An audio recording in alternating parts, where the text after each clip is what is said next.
I'm all for achieving. I'm all for accomplishing. I'm all for building. And I think that's part of what we can do. But for me, the lasting impact will always come down to relationships. It is, what am I downloading to people that I have the privilege of? How am I influencing them? How am I impacting them for good in such a way that it changes their life for the better, and in such a way that they will also do the same, and hopefully with their kids? That's what's most important to me. Welcome to the Lasting Impact Podcast. I'm your host, Mark Marquand. Join me as I sit down with remarkable individuals making a meaningful difference in business and ministry. We'll explore their stories, challenges, and successes, all with the goal of encouraging you to go out and make a lasting impact. If you love what you hear, don't forget to rate, review, and share. Welcome to Lasting Impact. Kirby Anderson, welcome to the podcast, brother. Thank you, Mark. It's a pleasure to be here. Man, this is going to be fun. It is. What I like to say, what you've said to me a lot, we've put a lot of miles on together. That's what I was going to say. I'm glad you remember it. You. Yep. Well, I know you so well. We are so close, but for those listening that don't know you, tell us a little bit about yourself. Well, I think most importantly is I'm the husband of Gail, almost 45 years. I am the father of 3 sons and twin daughters. I also have 3 wonderful daughters-in-law. I've got to say that because they're awesome and answer to prayer. Yeah. And the papa to 7 so far. Wow. So that's probably the main thing. I grew up in a small town in Iowa. I'm a farm kid. Wow. And been in ministry almost 45 years right now. 35 of those years in 3 great churches, 19 of them as a senior pastor of a church in Wisconsin. And I've had a good life. Yeah. And I don't know how I got here and all those things. God's just been good to me. Yeah, absolutely. And you've been good to a lot of people, Kirby. Well, I'm doing my best. That's what I love to do. So, which leads me into, well, I want to skip a little bit. Now you're coaching. I am. You're not at a church right now serving. Yep. You're coaching. That's what I should have said. Now I'm a coach. Yep. Now you're a coach and you're helping church leaders and pastors and family men and individuals. Yep. But before we dive into that, Yeah. I just wanted to finish that part of a little bit about yourself. Yeah. That's a lot of years in ministry. It is. And that is kind of before the podcast, we were chatting. You're welcome back to everywhere you have served, and you've served at high levels, senior pastor, in administration. That's not the norm. I don't feel that's the norm in the church. There is so much church hurt out there, and this isn't about talking about church hurt, but it can be expected because I would imagine when you're running a church, it's such like a family. Yes. It's family, it's ministry. And then when transition happens, sometimes it's not smooth, sometimes it can be painful. And you're at a spot where wherever you left and however you left, you're welcome back and you're loved everywhere you have been. And we were talking, you've probably left it better that you left. Oh, that's something of personal satisfaction to me, is that, I gave it my best and I left it better than when I started. So the question is what did you do or didn't do that has put you in this position that you're so well loved and liked? Well, first of all, I have a genuine love for people. God's been good to me, and I'm an extrovert, and it's just part of my wiring, but I do. I love people. I've experienced my own share of hardship, and I just genuinely love to come alongside and help people experience better, and especially in their relationship with the Lord and in their relationships with their family and their own personal growth and health. So I'm genuinely interested. Church can be tricky, and yes, we're broken people still in this world, and that's why there's always going to be job security. In the church. And it gets tricky, but I determined that even in times when it may have been a little tricky, you may have been a little bit oh, there's some things that rankle you or something along that line. I'm not trying to paint a picture that everything was perfect, Right. Of course. but I think there's opportunities for spiritual growth. And I also believe that it's best to bless the house. I What do you mean by that? I just think, there's a lot of things that you can be petty about. And, some people will take some of their personal hurts and they want to make a deal about it. They want to make a statement about it. They want other people to know how bad you were treated or something else. And I think there's something bigger here. Yeah. We're trying to change the world. Yeah. The church has got enough trouble without us, ripping on each other. Yeah. And I think it's an opportunity for us to walk out what God has asked us to do, and that's to walk in love. So I don't believe in leaving with the last word and throwing in a zinger Yeah. and all that kind of stuff. Yeah. Be gracious. Yeah. You can afford to be gracious. Go out, bless the house, bless them in a great way. And I believe that the way you leave a place is the way you're going to start the next place. I don't want to be sowing any bad seed. Yeah. And I think it's just an opportunity to be bigger. Yeah. So, That's a really good statement that you said right there. The way how you leave one place is how you're entering the next place. Yeah. And there is time for transition. So, Totally. I don't want to preach like be loyal to a place for the 35 years and Yeah. retire, because that's God's going to transition people. Yeah. But there are some things that are in the individual, maybe a deep wound or something that they're carrying that they have at their current place of employment, whether it be a church or in business, and they think the answer is the next place. Yeah. And they're just taking that same. It will be a matter of time. I think patterns in history show it'll be a matter of time before they're going to face the same stuff. Frustration in a meeting or a communication breakdown, and like they're the common denominator. That's it. From place to place. If you don't pass the test in one place, you're going to have to repeat it. And So, do you believe that the test will just keep coming? absolutely. Okay. Yeah, it just does. And I don't want to give the impression either that I left any of the places miffed. Right. I'm just saying there are always opportunities, and I have coached others when they are in a tough place. Listen, take the high road on this. Yeah. Do what's right. God sees what you're doing, and He'll bless you in this. If you're going out to make a statement, nobody wins out of that. And it's not going to feel as good as what you think it is. Yeah. Man, that's good. That is true. It's such a lie. This is something I face. You know me on a personal level. We've spent a lot of years together. Those years spent together are me being 100% vulnerable and 100% honest with you. I wasn't always pretty. It was these sessions together for 5 years straight or whatever it was. It was, not always a rub on the back, man. It wasn't always a shoulder rub. It was really some hard truth that I would have to hear.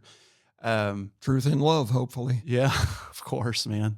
That's why we're here today. Yeah. And, I don't know. I don't want to get off track on that, but you just said some really good stuff there as far as it won't feel as good as you think it will. The lie and the trick is what lies you're believing, or the conversation you're having to yourself is like, man, I'm going to go back in there. I'm going to say this. I'm going to march down the hallway and I'm going to get it off my chest because this just isn't right. It's just an opportunity, like every relationship. It's an opportunity. I wasn't always like this, of course, but I've gotten to the place of making it less about the other people and circumstances. And, Father, what do I need to be trusting you for in this? Yeah. And how do I grow out of this? I can't control other people. I can't control other circumstances, but I can control my own mouth. Yeah. And I can take charge of my attitude, and I can control how I treat other people. So that's what I'm being held accountable for, not what somebody else does or I think that they should have done. A guy like me can have really struggle with personal responsibility. Mm, If I'm just being real honest, I mean, yeah. and I would imagine a lot of people too. It's personal responsibility. One of the things, and you've just taught me so many things, mentored me in so many areas. One of the big ones is don't make this about you. Yeah. On this particular, and I know you kind of said something a little bit different just there, but it reminded me of I'll be, well, when she does this, I feel this. Or when he does this, I feel this. And especially when it comes to like marriage, this has really Right. helped. And man, I'm low on the totem pole. I need the most help here with my relationship with my missus, with my wife. And one of the things that helps me the most is you've taught me this, don't make it about you. Yeah. Don't make it about you. It's When easier. she's doing this or something, it's like, well, this is all about you right now. Yeah. Don't do that. It's just easier.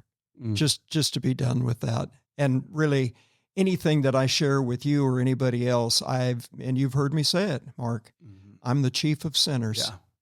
I was about to steal that from you, but I knew you wanted to say it. So I'm glad you have it. I am. And I think that that's the first step to getting better is to being humble enough to know, that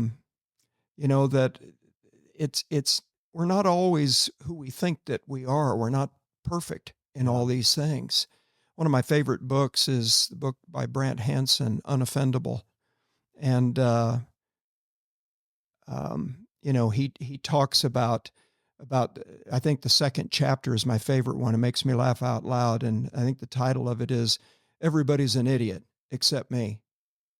And literally that's what we think of ourselves. We think everybody else is the idiot and we make the same mistakes, but in our mind, it's all justified and rationalized. And yeah, it was different with me. No, it wasn't. We're all idiots. Yeah. We're all broken. And when we realize that, it makes it easier just to extend grace. And I think that we all have room to grow. So let's work on ourselves. And I can't change my wife. I can't change my friends. That's not my job. Yeah. My job is I got 110% job focused on me. Yeah. And I can be a goofball as much as anybody. And, maybe you're saying it right now and maybe I'll make you repeat yourself, but I just thought of, we talk about, one of the things I talked with you a lot about was injustice. Mm-hmm. The injustice. I'm second born, which is I'm the baby of my family. I'm second born. Put you in a unique spot, man. Everybody's against you. Everything's unfair.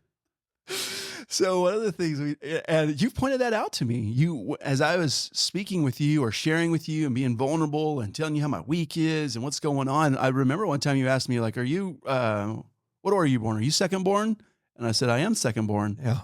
And you're like, you hate injustice. That giveaway. And so let's talk about that a little bit. And we don't have to land on it forever, but yeah. I'm seeing that in my son, Henry, my little guy, my little Henry and he's God. I believe God gave him to me because God is trying to work out things in me through that little boy. Yeah. And because as I'm like, whatever I'm addressing with him, it's usually God addressing the same thing with me. Well, that's very true. And, but he's second born and there's so much but Jack, his older brother, and this person, and it's everybody else. And it's the classic, like, well, I'm not talking about them right now. We're talking about you. We're not worried about them right there. And I was like, man, this was my life. And it's my adult life too of me. I hate saying worry, but I believe I'm maturing. I'm about to be 45 years old. It's not perfect, but I can definitely look back and say, okay, I feel I've matured in a lot of ways in my marriage and mostly probably my career of working around other people but I look back and can be worried about the wrong things or this is injustice. This isn't fair. Just being aware is a big help. And I hate to pigeonhole people. I don't like to create a stereotype that everybody's like that, but there is a pattern, there is a tendency, and for good reason. A firstborn tends to be a little bit more confident and so on, but he was raised by two adults. That was all there was. And so you have a little bit more of that type A, and we're going on. But the second born oftentimes is in the shadow of the firstborn. And so there's a tendency to measure this up. Well, he gets to do this. How come I can't? Yeah. And years, 1 or 2 years difference can be miles away when you're, Yeah. under 10 Uh-huh. or Oh, yeah. something like that. Yeah. And so again, there's that, just that measuring, that comparing, and not always, it just doesn't always seem to be fair. I think that we all have things like that though. Sure. And the birth order is the little things like that are helpful to me. But I think the key is for all of us in our own personal growth is just to know that our reality, our experience is normal for us, Yeah. but we only know what we know. Yeah. We don't know what we don't know. And that's why it's so helpful to have that outside voice, a trusted outside voice, to be able to help us to see from a little different perspective. Yeah. That's why I love being a coach, not because I love to tell people what to do. I just know what a difference it's meant for me. Yeah. And to be able to have that perspective, to lovingly be able to say, tell me about that. Yeah. So you think Good. this, and why do you think that? Yeah. So do you think that's what everybody thinks? My wife and I have this, I thought it was funny. She was, when she was young, she always had allergy problems and sniffles and everything. And she said it wasn't until she was in the third grade that she realized that not everybody carried around tissue. Mm. She just thought that was the thing. Everybody always had to be blowing their nose and Mm. always had to have that. And that's so true for all of us. We only know what we know, and we filter it, and we're not paying attention. We think everybody is like this, and it's just helpful to Yeah. be aware.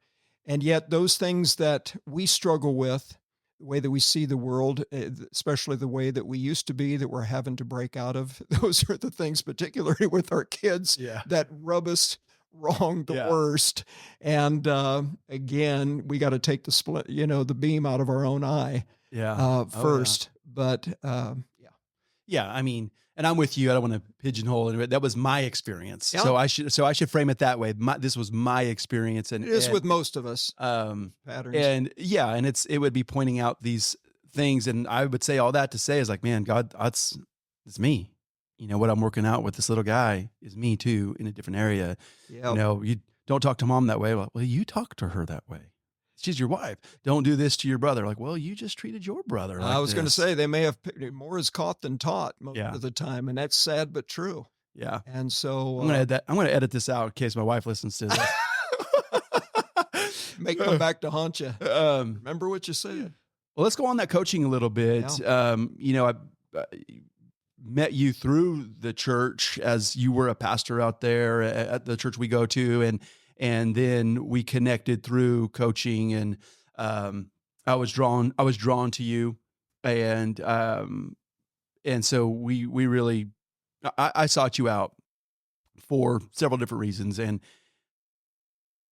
I know you coach on a lot of different levels. You can handle pastoring, parenting, nutrition, health, and these are things that you don't just make up. You're like licensed, and you're approved, and whatever else certifications need to come with them.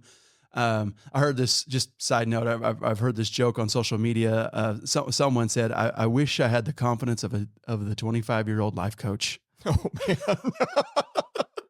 Yeah. And so people seek you out because like you're seasoned, man. You're in the sage stage. You're in the giving back season, and you're helping in just a variety. So I said all that to say is I know you help not just one particular type of person or one particular like, oh, this is where I'm struggling. I like to get some coaching. It's pretty spread out sometimes. Yeah. Let's go to the church leaders. Yeah. What tell us about that? Why are they seeking you out, and what are the challenges they're facing? Why are they seeking you for help? Let me just make a Yeah. comment before I dive into that. Just piggyback off something you said. When I first got into coaching, I had the idea that I was trying to be the expert who knew. everything. And I've come to realize that the real value of a coach, aside from being trusted and a good friend, I mean, you've got to have that before the outside voice, but it's someone who is really more of a guide. Mm. It's not my job to fix. It's not my job to necessarily have all the answers. It is my job to guide, to ask the right questions, to resource. If I don't know, I hope you find out. Yeah. And that's why I think it's so much fun right now. It's not that people just come to me just because of something that, whether it's pastoring or something else. I think a good coach can help you move forward in just about anything. That's good. If they are genuinely curious, they genuinely love you Yeah. and are willing to stick with you. And I think that's what most of the world needs more than what they know. It is just somebody who is going to treat them with respect and courtesy and be there for them. You and me haven't had a formal coaching arrangement for a while, but how many texts do you get Oh, yeah. every so often, or how many Absolutely. times do I search you out? It's a relationship and, Yes. and so on. So question about, you asked about church leaders. Yeah. And I want to chime in there too. Like that is so important for someone who's listening is I do believe, well, you are a great resource. You're well read and I'm a learner. I you are a like to learner. learn just for the sake of learning. Yes, you are. And that is, I mean, It's helpful. it is helpful and you're gifted in that area. You really are. You're a great resource. You're very helpful. Um, and so what I want to add of the gold that you just said is, I guess depending on what kind of coach you're looking for, but yeah, I mean, it worked because you were a guide and Yeah. you are a guide and you did care I do. and you did care, you do care. And I would think depending on what kind of coach you're suited, even if it was some sort of hardcore bottom line type of coach, Yeah. I think if the client isn't feeling some sort of like, you're in this too, right? Then it's like, man, I don't think that's a good coach. No, I don't think so either. I don't think it's purely contractual. If it is, I'd be wary of it. With church leaders, one of the biggest things, guys don't come to me. I mean, there are some in conversations we may get into stuff like board issues or how do I handle this or, you know, just tricks of the trade and communication and things like that. But honestly, Mark, the pastors that I coach and the church leaders I coach, whatever their felt need is, where I am best and where I help them is just with them. What I am concerned with, I know there is a lot on a church leader. And the expectations on them is completely unfair and unrealistic. And it's tougher today in many ways than it's been in the past. And here we've got people who are given their lives to reach people, to help them come into a relationship with God through Jesus. They're trying to build vibrant ministries. And oftentimes they become a train wreck in the process. And it's just what Jesus said, what does it profit a man if he gains the whole world and he loses his soul? And I say, what does it profit a man if he builds a great church, builds a great business, but he loses his family, or he loses his health? And I determined early on that I did not want my kids to be the traditional PKs. Mm-hmm. And I didn't want that. And so I sought out others who were given a good example to learn from that. So my goal is to help church leaders and pastors.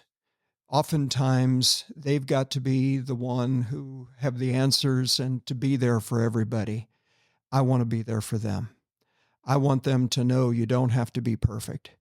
I want them to know, dude, you got a family. Yeah. You got your own interests. It's okay for you not to be on 24/7.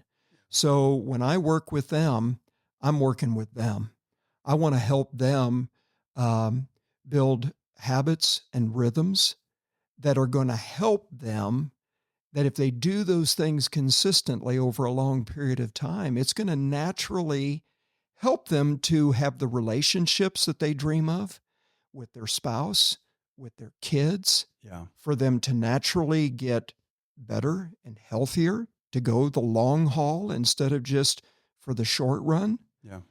That's what I genuinely want to help them to do. So many pastors, they are, even in their spiritual life, in their relationship with the Lord, it's a vocation. Yeah. They didn't intend it to be that way, but they're so darn busy that the only time that they're in the Word is when they're preparing a message to deliver. And one of the first things we work on is their morning routine. How do we take advantage of this precious time that you and all the rest of us have, that's about the only time of the day to control, Yeah. and to use that in a way that's going to help us the most internally and in our relationship with the Lord. So those are the things that really get me going. I didn't have that. I didn't. And it wasn't because woe is me. I didn't seek it out. Yeah.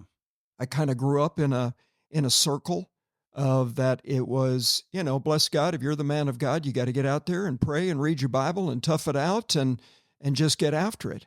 And if you got to ask for help, you're probably not praying enough, Wow. or you're probably not called. Now, nobody ever said that, but that Yeah. was the implication.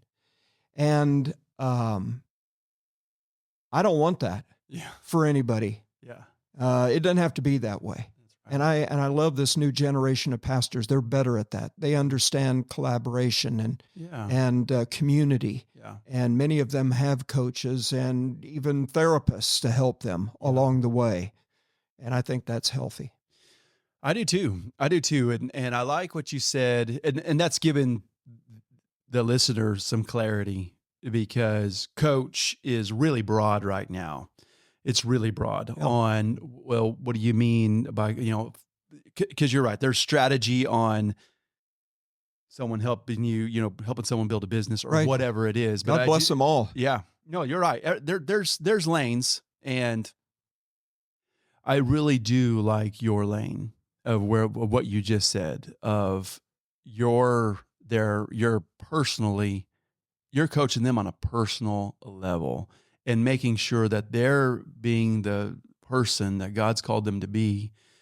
They're facing whatever it is, me as a mortgage loan originator, a high capacity leader in my church, and a family man. You were coaching me on a personal level. We weren't necessarily talking about like my pipeline and how strategic planning for my business plan. We were like helping me be this man of God that God's called me to be. Yeah. And those things were in discussing morning routine and breathing exercises and meditation on the word, meditation, whatever it is. So important. Well, so important. And so many will hire business coaches, and I think that that's fantastic. Yeah. I love that. And I think that every business owner and entrepreneur should have a coach. Most of them pull in really big fees. And it's normally because it's tied to ROI in a very concrete way. I can teach you this. It will 10 times your income. Well, that's an easy thing. The things that I share with others are a little bit intangible, but I think more valuable. Yes. That because I can deal with a lot of the business owners and they're killing it, but they're stressed out. They're not sleeping. They're not doing well at home. Right. Their marriage isn't what they had thought it was going to be. Yeah. Their kids don't have the relationship with them, and they're not sure what to do about that. They're caught in all of this. Their health is going down. So again, do you want to win the world at the expense of family health? And I think you can have it all. It doesn't have to be an either or, but you may not be able to have everything. It is a zero-sum proposition. You can't say yes to everything. You're going to have to say no to some things, and that's for everybody to wrestle with. What do I want to say no to so that I can say yes to something that's really going to be more valuable. Yeah, I think that's what's really special about you and your calling right now is you do work with some high level people, some high earners, and um, they know they're missing something. Yes. They know, like, I'm glad they're smart enough to know yeah, and to well, get help. people, there's those who seek you out. They're seeing you have 5 adult children that all love the Lord, and they all love you, and they all love their siblings, and you could take family trips together, and you can be together over holidays, or be okay with it if you're not together over holidays. I mean, this is something special, and that's why people want to spend time with you, because you're right. You can have a multimillionaire and just be a wreck on a personal level. Yeah. And they need help. And it wasn't always like that. When I was in my 20s, I was as much about survival and working towards success. And, I think the first time that we created, family nights, and when nobody was talking about family nights, we thought we made it up. And, but how specific that weekly rhythm is and how important it is. And it was all out of my kids, my 2 boys. I only had 2 at that time. And they were praying for daddy to come home, and that I wasn't home enough because I was so busy at the church. And my wife told me about that, and we had to make some changes. So those are things that it's where we all are. And it's kind of a mixed bag. I appreciate the kind words. I'm in the sage stage, I think you said. Yeah. I hope those are great. I mean, that's honoring you, right? It is, and Okay. I appreciate it. It makes me a little uncomfortable to consider that. But what And I may not have the stage right. You're a man of wisdom, and you help a lot of men. That's why I said it. the Or fact people. is I put on a few miles now, Yeah. and I'm older than what I would like to, in some sense, but I am in a season of contribution. Yeah. I've been in leadership for 4 decades. I've done that. I've led the teams. I don't want to do it anymore. Yeah. I don't lead a team right now. I am in a season of contribution. The greatest fulfillment that I have now is to come alongside other younger bucks, and helping you not to misstep. And how can you learn from some of my mistakes and the mistakes of others? And how do we accomplish the best that God has for us? And also not miss the beauty of everyday life Yeah. along the way, and always be looking for something bigger and better, and to missing these precious days, especially when you still have kids at home. Sure. All of that, Yeah. that is so important. So when I start working with somebody, they're generally having a felt need, and they're concerned about what's going to happen by next Friday or by the end of the month. And I generally tell them, we're going to work on those things. Yeah. But what I'm looking at is, how do I help you land in 20 and 30 and 40 years? I want you to have the gold that I'm enjoying today. And I am so thankful for what I have today. Yeah. And I'm just the most blessed man for the reasons that you mentioned. Yeah. And those things may not have been on my top list Yeah. way back when I'm writing out my goals, but it should have been. Mm-hmm. Because long after, people are calling me pastor. Hopefully somebody's calling me honey Yeah. and papa and dad. Yeah. That's the gold right there. Yeah. It is. Oh, I remember when, so, those who are listening to this probably already know this about me, but if you don't, 9 years ago, a friend of mine and myself, we started a men's breakfast, and it was 9 years ago, this last month, or this month, it's been 9 years, is our 9-year anniversary. And we started with, 15 to 20 guys in a Jimmy's Egg. And then we moved over to a church space. So because we needed some more space, and one of our first speakers or speaker, because we wanted to get like, well, let's get someone to like share a message or give a devotional or something, whatever we were kind of trying to map out back then. And you were our first guy, or one of our first. I can't remember. I think you were. It's close. Yeah. Somewhere at the beginning. Somewhere at the beginning. And it was awesome. It was really incredible. And I think we might have got up to 30 or 50 or something. I can't remember. I think it was about 25. Okay. Yeah. Humble beginnings. Very. And 3 of them were my sons. Yeah, that's right. I was saying that is like, so I remember hearing you speak, and what stood out is you said, either my kids do or want my kids, or they do now, one or the other. Either I want them or they do now, running to me in the good times and in the bad times. That's it. And that stood out to me, and I still have it. I carry it all the time. I use it all the time. I tell it, it's something that I think about constantly. Like, I want my sons to run to me forever in the good time. I want them to share with me their victories. I want them to share with me their defeats, and their joy and their pain.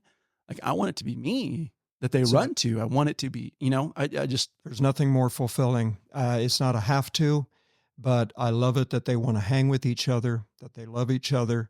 But I'll bet I get a text darn near every day from just about all of them.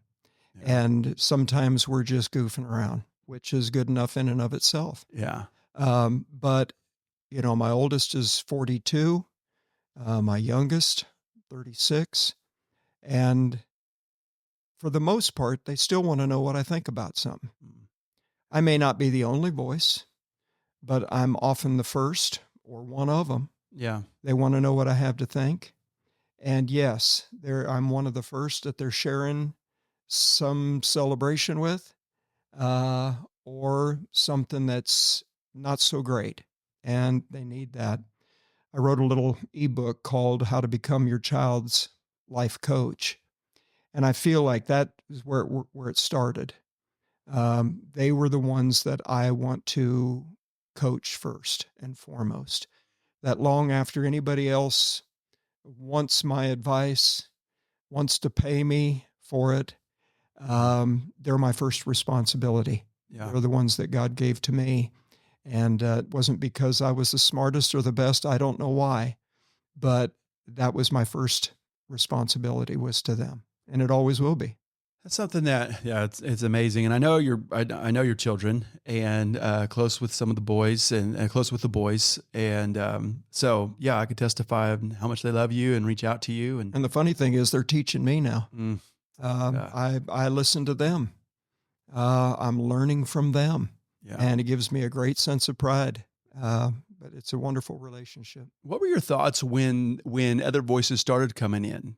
And actually hold that question. I'm going to come right back to it. Okay. And I want you to, it's a good question. Let's come back. Yeah, I do want to come back to that question.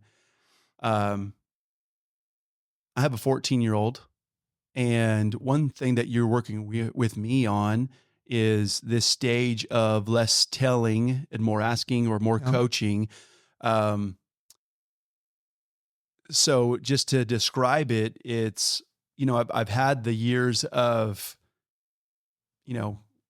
one snack at nighttime, or get out of the pantry, or stay out of the fridge, bedtime at this time. It's just a lot of telling. Just all directives. It's all directives. And now going into freshman in high school, and here we go from there.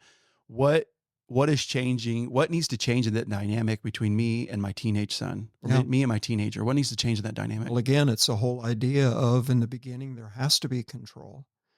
It's that way in every, parental type relationship. It's that way with God and his people. We have to learn to obey, not for the sake of the parent. It's for the sake of the child. Yeah. For protection and whatever. But as they get older, there is this glide path where we need to be shifting from less control to more coaching. And we're helping them to be able to learn how to make good decisions and learn consequences along the way, and to understand values and principles. Because the greatest gift we're giving them is to actually cause them to be less dependent upon us and more dependent upon our Heavenly Father. But if they won't obey us and follow after us, they never will him. So how do we do that? And that's that tricky part in the adolescent years, and when they're shifting gears a little bit, Yeah. and it's an art form, and nobody does it perfect. Yeah. Um, but you have to continue to kind of keep that, because it's real quick. We want to default back into the easiest and what we know, and that's just to lower the boom, Yeah. be more directive, and that's where we create deep-seated resentment in them. And as soon as they get a chance to bolt or to do their own thing, they will. So it's all got to be based on a relationship Yeah. of respect, of deep love, that they understand that. I told all of my kids when they were starting to get into that pre-adolescent thing, listen, there's going to come some times, there's going to be an emotional fog, and there's going to be times when you just think, I am against you in every way and trying to ruin your life. So there's only one thing I want you to remember right now before we get ahead of that. I am not your enemy. Wow. I am here for you. I love you. When you feel that way, I want you to remember, I am not your enemy, because there will be those times. Yeah. And sometimes you got to say no. So there's a trick in Yeah. all of that, but that's ultimately what we're doing. There's that less control, and yet if they violate privileges you give, you got to kind of pull that back a little bit Yeah. until they can show themselves responsible and reliable. But Yeah. it's not about control. It's about training. And it's no more than boot camp. You show up and a guy's in your face and telling you to hit the ground, and by gosh, you better hit the ground. Well, is it because he's just trying to beat you down? Well, maybe, but he's really learning more so when you get into warfare Yeah. and he says, hit the ground, you don't question him. Yeah. I like the word training. And I still haven't forgot about that question. We're going to go back to what I wanted to ask you. Yeah. I like the word training and the opportunities. So just a little moment that we've had recently, picking up after events. Well, it's just youth group. Yeah. And I've let my son stay longer. He's in the worship band, or he's just likes it there. You know, it's a great, wonderful church community, and so I want to enjoy it. I want him to enjoy it. And you know, he's a freshman now, and he joined when he was a sixth grader. And when he was a sixth grader, we went through these phases of like, hey, meet me at this spot at this time exactly. And he just did, you know, that was just like the test. Can you do this and be responsible? And like, let's not waver. I know this time. And, you know, for me, it was, I want to see if you can do this, man. I just want to see if you can do this. And he did over and over and over and over, and earned lots of trust. Here within, you know, then we've had this few years later, we've had a couple of moments in a row where he was kind of late on the agreed upon time.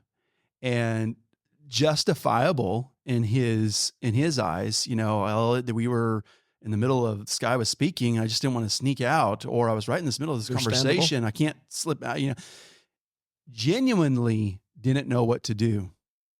Good teaching moment. That's right. And so one thing I've been working with him, and, you know, initially you're looking at the clock and you're like, dude, I'm tired. Parking lot is empty. I want to go home. But again, it's not all about you. Ooh, it's good. Yeah.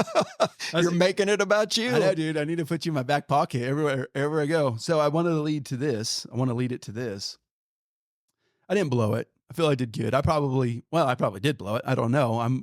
We just talked about it. But at the end during our talks, it's like, you're not in trouble. Yeah. We're talking about, it sounds like you need help on how to slip out, because you don't know how to slip out. That's right. Because you've never really had to like dismiss yourself.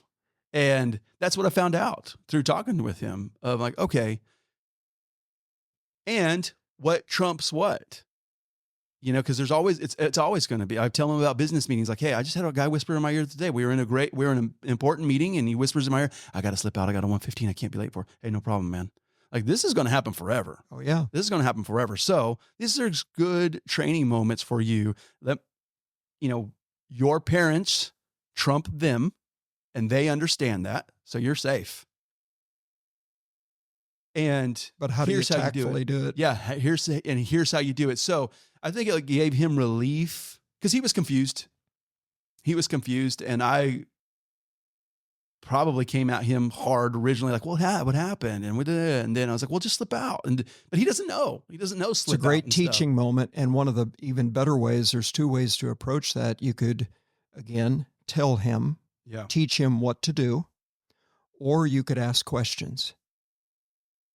And that's where the coaching comes in. And that's what I have learned more and more.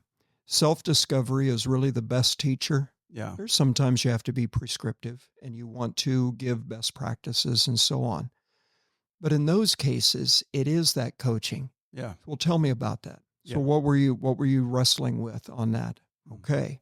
So what are some options? Yeah. What are some things you could have done? Well, if you would have done that, what would that have been? So which of these things? Well, here's the thing that I've found is helpful. So let me just ask you again. If this happens again next time, what will you do Yeah. in that situation? It's just wonderful. Yeah, it's so Opportunities. good. Yes. And it's endearing. It's Mhm. not a thing that they're in trouble. Now all of a sudden you're safe. Yeah. And this is And what I want. That's exactly what you Yeah. want. So you have to think, what did I want? And you may not have had that. That's the problem. Most of us may not have had that. So again, we can't go back and pass along the sins of our fathers or the shortcomings to others. And that's what we tend to do. Yeah. So let's stop that. Yeah. What would be a better way? What would we have liked? Yeah. And how could we pass that on? Yeah. That's really good, Kirby. To kind of bookend that particular story, we did a lot of that, probably through coaching with you for a lot No of doubt. years. No, I Coaching don't with doubt you- it a bit. Coaching with you through a lot of years, our conversations did look like that. Like, well, walk me through it. And who was the teacher, and who was so and so, and like, oh, okay, I thought you were in this class anyway. Young adults were leading his class. Aha, they didn't know how to dismiss on time. They're like 19. They're not thinking about mom and dad's out there. If it was so and so, their parents, they probably are dismissed. That's out of your control. This next one, okay, I think you did this. Anyway, to bookend this thing, he was on time the next week, because it was like 2 or 3 weeks in a row this happened. Then the next week he was on time. And we actually had to pick him up a little early this time. And so, I mean, you got to cut out early tonight. So I asked him, so how did you slip out? He said, well, before small group started, I told the guy leading the small group, I'm going to need to leave a little early tonight. And the guy said, hey, no problem. I was like, one, I didn't teach you that. I didn't tell you that method. And that was just brilliant. So you set the expectation for that leader. You'll be seeing me slip out a little early. And, he was cool. Anyway, I was proud of him. It was a great moment. But you're right. One thing I'm not saying this is my life, and I don't want to point it to it, but I work a lot. God's called me a lot to men's ministry. So the breakfast is a men's breakfast. 9 years later, we have hundreds of men coming. And through all that, I've been a leader in groups and mountain men trips. And one common theme a lot is a boy didn't have a voice. Yeah. Right. So and I'm not saying I'm perfect either. You know me on a personal level. I bring you my struggles, but I do really try to, and sometimes I have to come back and say, okay, I really dominated there.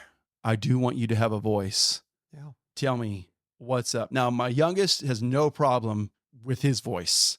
My oldest is very, okay, which I love. Yeah. But at the same time, I'm turning around being like, oh man, I don't want something to be brewing inside you that later is going to be like exploding. So I'm coming back to you, dude. Just let me back up. So what happened? Really? I feel like I'm missing, am I missing some stuff? Yeah. And it gives him some space. There's a lot of dad hurt that guys are dealing with. And that's a big thing that I deal with. So many of the guys I find either don't have dads, or they're estranged from their dads, or they just really don't have much relationship. We all got dad wounds, and those are big deals. and it's helpful for us. But the most important thing, let's be aware of that and not pass that on, Yeah, is what you're saying. that's right. So you asked about these other voices. When other Yeah, voices, you and I want wasn't going to forget, but I to? did want to Okay, come back. Is it's a what? good one. Yeah. I was grateful for them. Okay. I was certainly wanting to make sure who those voices were, Yeah. but I actually, was looking for I remember when my son was 14 and got his first part-time job cleaning up the youth uh, uh, ministry that he was. It was kind of an urban one. We weren't a big enough church to have our own Yeah. real big youth ministry, so it was kind of a community one. The guy was super sharp. He became one of our mentors just for us as parenting and so on. And I was really thankful because when my oldest was in there working, it was good. Yeah. He wasn't just working for dad anymore; he was working for somebody else, and I think that's extremely healthy.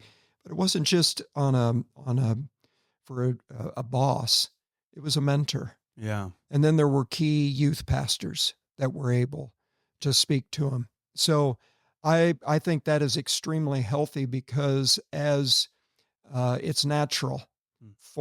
for sons and even for daughters. They know that there's a big world out there as they're getting older. Do they always want to have to hear from dad or Yeah. mom? So you want to loosen the leash a little bit. You want to make sure that it is good direction and mentorship. But I think it is so helpful, and Yeah. it's a real godsend when the right ones are there because sometimes they can say some things that maybe you would or couldn't, Yeah. and they'll listen to it, or they may make you look a lot smarter. Yeah. You say some things and they've heard this stuff before, but they can reiterate it. And it's like, all right, I'm getting it. So Yeah. very special. Um, I want to stay on dads and family here. I know we can talk a lot. Well, we can talk a lot about a lot of different stuff and the church leaders and the pastors and their biggest challenges, but let's stay on family. Good. What, well, actually, I want to, and this could be, I'm sure this is a separate podcast, but how do you help the, the leader that is colliding with like I should say this, it is real when someone called to be great in business and it's calling for extra hours, like it's calling for, like, this is part of the territory. I'm going to need to work extra to get my company to this, or like we are low on income, I'm going to have to put in the overtime. I get it, we just had a session, and like, did I do the date night, and did I have the special kids time? But man, like, if I'm being serious and I'm being honest, I'm going to need to take on a second job. I'm going to need to this, I'm going to need that. And at the same, I mean, the reality is, I should say, it feels like the reality is, some things are taking extra time Yeah. to really accomplish what's supposed to be accomplished. Yeah. And, I know you're coming in with like, let's talk about your master calendar. Let's talk about your morning routine, which are all key things. How are Yeah. you handling that collision, that tension Yeah. with the high capacity person who can have a high capacity of handling and taking on a lot of things? Yeah. And there is truth to, like, this is part of it, like this is part of the steps I'm supposed to be in.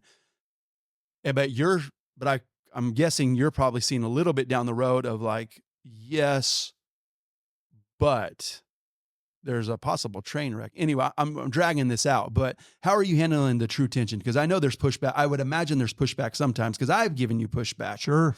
And where do you find, and this is not a particular scenario, but I know you're running into this, and how are you helping someone when there's a true tension? Well, there's no pat answer on this, and I think that's important for people. Last thing I want to do is push somebody into a cookie cutter kind of mold, Yeah. whatever. And so you've got to get in it. I would say a couple of things. There are seasons of life. I love Stephen Covey's phrase of being seasonally imbalanced. Um, a woman being pregnant or shortly after giving birth is a season of imbalance. There could be somebody who has gone through a change in jobs and requires a little bit more out there to, be interviewing and looking, and there's seasons of imbalance. The hope is that they are short seasons and that we don't live there. I think the problem is when there are things that are within our control and that, we're going to get in there, we're going to roll up our shirt sleeves. I'm all about rolling up my shirt sleeves. Yeah. That should be short-lived. Good. And so I think you have to be aware. I think that you have to have somebody else in your life, even outside of your coach. A spouse is probably the best, that you can have that outside voice to help you rein that in. And I think that you have to just, without trying to be overly simplistic, you're just going to have to be intentional about it. You have to realize, again, as I said before, you can't have everything. You only have 168 hours this week and every week. You can't buy more. You can't cheat the system. That's it. How are you going to spend them? Yeah. That's where you really help people, right? Time is the currency of life. So a lot of this is time management. Yeah. And there may be some things that you have to sort out. How do I delegate this? How can I automate it? How can I involve some others in the process? Yeah. What may not be as important as what I thought it was to begin with. Yeah. And sometimes it does come down to an either or. I can go this path. What's the end result? Is that what I really want? Yeah. So those great questions, I love to ask people this little triad of, what do you really want? Yeah. What would have to be true in order for that to be a reality? Yeah. And the third question is the most important one. What price are you willing to pay for that? You may say you want something, and this is what it's going to take to do it. Okay. Count the cost. Yeah. You could do that. Yeah. Give those three questions again. What do you really want? Yeah. What would have to be true for that to be a reality? Are you willing to pay the price for that? It's not a right or wrong. It's not a judgmental. Yeah. But it's clarifying. Yes. And it allows you to be able to say, you're right. This is a push and a pull. I could do this at this season of my life. There's an opportunity now. I could really build here in my occupation. But my sons are 7 and 9, and they're needing something. And I'm going to say, even in the first 5 years of their life, you are not going to get those years back, and they are precious. They're the most formative years. And if you're gone during that time, you are not getting it back. You may be able to make it up later on vocationally, but you will not get that back. And I have seen it. My oldest son was 12 years old just a few weeks ago in my mind. It is now 30 years later. You will spin around 3 times and they are gone and they're grown. And I haven't lost, and life is better than anything that I ever thought possible. But what I'm saying is you have to take advantage of that. Yeah. There will be other deals. There will be other jobs. Yeah. There will be other opportunities, but you're not going to get those years back. Man, that's so cool. And I definitely hear that a lot. I remember that is definitely reoccurring. There will be other deals. There will be other deals. That's great. And I know you help people with that, of listening to them and then helping them prioritize, and what we talk about big rocks a lot. And I know I want to start wrapping it up, or we need to start wrapping it up. We can talk here all day on all day on any topic. I want all day on any topic. I have 4 to 5 more questions for you, and they don't have to drag out. Great. Some advice stuff. I want you to start ending with, what advice would you give to married men right now? You're 45 years deep into your marriage, so it doesn't have to be just to a man. Advice for marriage, advice to dads, to sons, advice to dads to daughters. Gosh, there's so much there. So much I wish I could go back and undo.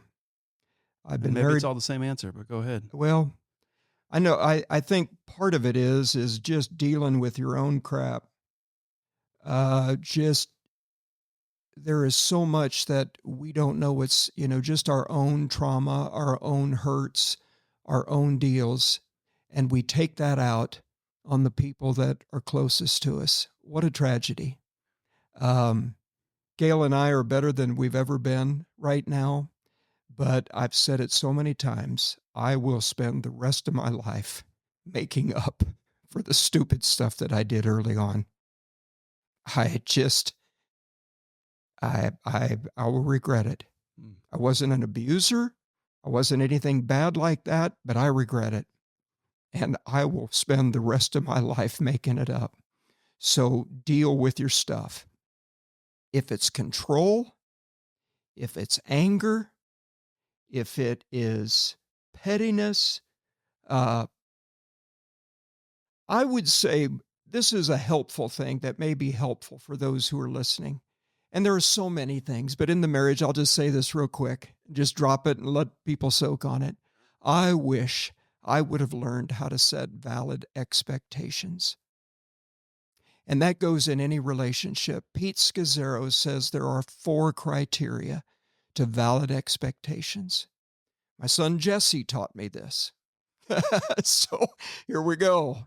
Uh, they have to be conscious, have to be aware of it, have to be spoken, has to be realistic, and most important, it has to be agreed upon.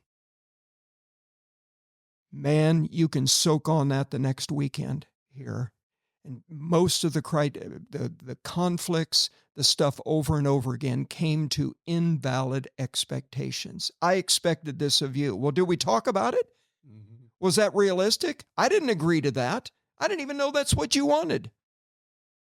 You're expecting to be a mind reader. I just think that just learn to love your wife, Scripture says. That's it. In fact, Ephesians 5 says, do yourself a favor. Love your wife. Yeah, that's so good. Husbands, love your wife as Christ loved the church. Stop being stupid. Yeah. And stop trying to be right. I spent too many years trying to prove that I was right. Dads, keep your families close. Just keep them close. Make sure your kids know and hear you say, I love you and I'm proud of you. Say it often. Don't say, well, they've heard me say it. They need to say it over and over again. Say it. Tell them. Love on them. Show affection. That's what they need. And even more so to your daughters. Mm-hmm. They are the love of your life. My daughters think that I am the thing, and I keep telling them, you keep looking for a man that's like me, and I don't know if you're going to find him, because it took your mama 45 years to get me to this place, and she's still working on it. You come as raw goods. So, but you've got to love them. They need to know that you love them, that they're precious, that they're pretty, that they're enough, and that they're protected. So that's what they need. They don't need Disney. They don't need a lot of things. If you can give it to them, fine. I'm not against anything. I'm just saying what they need is not that hard. You just got to be aware and be intentional. They need to know you love them, that you're pleased with them, and that you're proud of them. That's what they need to hear. Wow. Man, we got to start landing this plane because I'm just becoming a mess over here. Just a mess. So good. Such gold. Man, so grateful that you're on this podcast with me, and I love spending time with you. You know I love you. I do love you, brother. You've been meant the world to me. This podcast, Lasting Impact. What does lasting impact mean to you? Well, to me, it means probably different. I'm a little concerned about well-intentioned voices today. I'm all for achieving. I'm all for accomplishing. I'm all for building. And I think that's part of what we can do. But for me, um, the lasting impact will always come down to relationships. It is, what am I downloading to people that I have the privilege of interacting with? How am I influencing them? How am I impacting them for good in such a way that it changes their life for the better, and in such a way that they will also do the same, and hopefully with their kids? That's what's most important to me. Um, I of course, I've done many funerals over the years, Yeah. and I've attended more than what I want. And at this stage of life, I'm attending a lot more now than what I want to. I recently attended somebody of a business associate that I just knew a little bit, and they worked with the organization I work with, and he was just a couple years older than me, and I was out of state, but I was actually in the city, and it was close by, and I thought, I want to go and I want to pay respect to him, his family, and to his business partners. And I was there, and this guy's a baller, man. He did a lot. You know, he built this great business helping pastors and their finances, and just really sharp. And I didn't know a lot about him personally. And when I got there, we did the traditional montage of the picture set to music, Yeah. the video. It was about 10 minutes long. I can't for the life of me remember one picture of him in his workplace. That's good. Now, there may have been, Sure. but if it was him interacting in a fun way with his people. And all the rest of it was his family. All that we work so hard for is, one of these days, we're going to be grateful for it. Mm-hmm. And thank God it put a roof over our heads and took care of our families. But it's the people. What do you want at the end of your life? I have always wanted to be George Bailey. The very end, the book that he wrote, that Clarence gave him at the end of It's a Wonderful Life. Remember, no man is a failure who has friends. And I just think that is the greatest accomplishment and treasure. Yeah. Somebody that you have impacted enough, who wants to be around you. My definition of success has long been to have those closest to me love me and respect me the most. So far, I'm doing pretty good. That's all I want. Yeah, you're So here's what I would say on lasting impact. My son, Jesse, has a print of a quote attributed to Mother Teresa hanging above his fireplace. And I love it. It says, if you would bring happiness to the whole world, go home and love your family. So, all relationships are important, but the family is the most important. It is the core of society. It is where we learn how to get along with one another. It is where we learn responsibility. It is where we learn patience and grace. It's where we learn to say, I'm sorry. It's where we learn to say, I forgive you. It's where we learn how to get along with other people. It's where we learn that we grow up in a world that is largely unfair to us. And sometimes we don't always get what we want. Most of the time, it's not the way we thought. We learn that in the home. That's where we're supposed to learn it. So I think that what I would say to those that are listening right now, as a pastor, as somebody who has put on a few miles, somebody who has enjoyed some really good mentors, is I would boil it all down to this. If you really want to make a lasting impact, go home, love your family. And that's so good, man. Thank you again. You're welcome. And get a coach. Yeah, that's right. You need help. Everybody needs a coach. Everybody needs somebody who's a few steps ahead of them, That's right. who can save them some headache and heartache. And I sure wish I would have had it. It's the greatest privilege to be able to help others. Yeah, we all need help. Man, how can people get a hold of you? Well, the easiest way is probably I have a website where I blog for a number of years. It hasn't been very active right now, but you can go there and follow. I think if you just want to email me, you can do so at Kirby@KirbyAnderson.com. I'm Danish, so my last name Anderson is with an S-E-N. And so that goofs up most people. So Kirby@KirbyAnderson with an E.com. Awesome. Love you, brother. Thanks for I being love here. you too. Thanks so much, Mark. If you liked today's conversation and want to hear more, hit that subscribe button. Don't forget to leave a review and share your thoughts. Your feedback keeps the impact going.